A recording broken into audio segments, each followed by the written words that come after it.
Utopia means something different to all of us. It's the concept of a perfect place. Many people have set out to create their own utopias in real life. Some have put a huge amount of resources into achieving it. But in the words of the journalist Peter Hitchens, utopia is only approached across a sea of blood, and you never get there.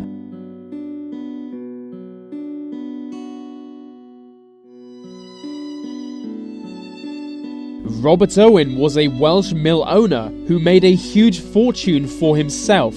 In 1824, he went to America to build a utopian society. He found a town which had already been built, bought it, and called it New Harmony. He envisioned a socialist community at New Harmony and invited everyone and anyone to join him. But most who joined him were either, and I quote, lazy or crazy. Some intellectuals were also attracted to the town, and New Harmony became a center of enlightenment.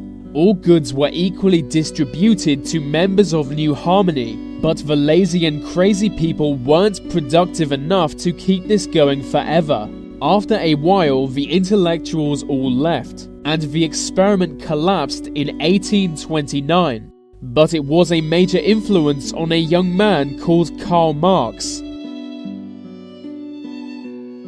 In 1928, Henry Ford had the idea of creating his own town in the middle of the Amazon rainforest. He set up a community in Brazil, which he called Fordlandia. His car factories needed a constant supply of rubber. People living in Fordlandia would extract and cultivate such rubber. 10,000 people moved into Fordlandia and got to work. Henry Ford banned the consumption of alcohol, which did not go down well. The workers held a massive strike, and riots broke out. Much of the factories were destroyed and the town never recovered. Fordlandia was abandoned in 1934. Some local Brazilians eventually took over Fordlandia, with 2,000 now calling it home.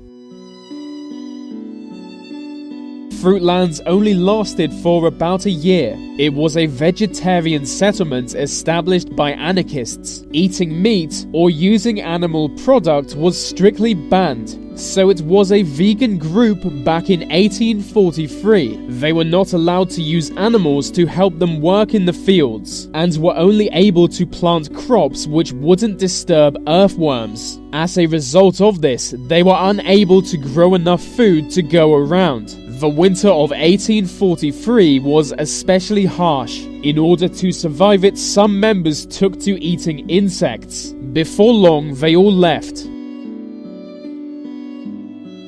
Although not much of a utopia, Palma Nova is still an active commune in northern Italy. It was founded in 1593 as a new kind of society. The town was designed to be a place where all could live in peace, so they took a bunch of convicted murderers and relieved them of their prison sentences. In return for their freedom, they would live and work in Palma Nova. As anyone could have predicted, the whole town soon descended into chaos. Palma Nova ended up worse than its surrounding settlements, which for the 16th century is saying a lot. The Shakers were a religious group who emerged in 18th century England.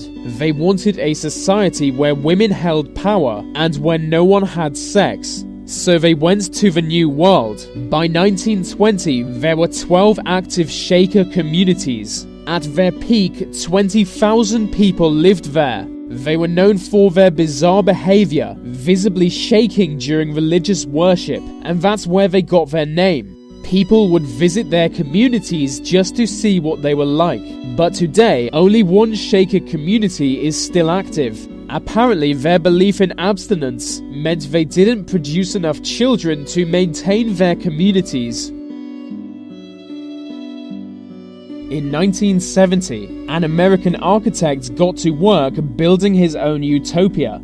He wanted a small community deep in the desert, which doesn't harm the environment in any way. So he went to Arizona and built what looks more like an area in Fallout than anything else. His plan failed, mostly because no one wanted to move there. 50 people live there today. They have big plans to expand, still hoping for a utopian society. If nothing else, we should admire their dedication.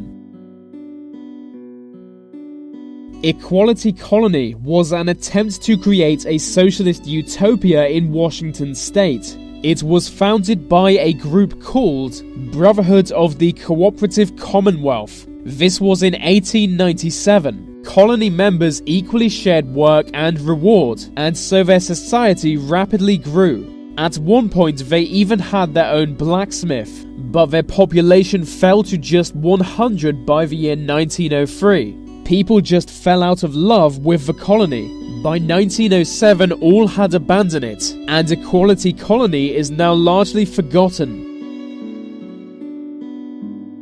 John Ruskin was a leading socialist writer of the 19th century. After him was named a utopian colony in Tennessee. It was founded by a newspaper editor in 1894. He believed a socialist revolution was nearing.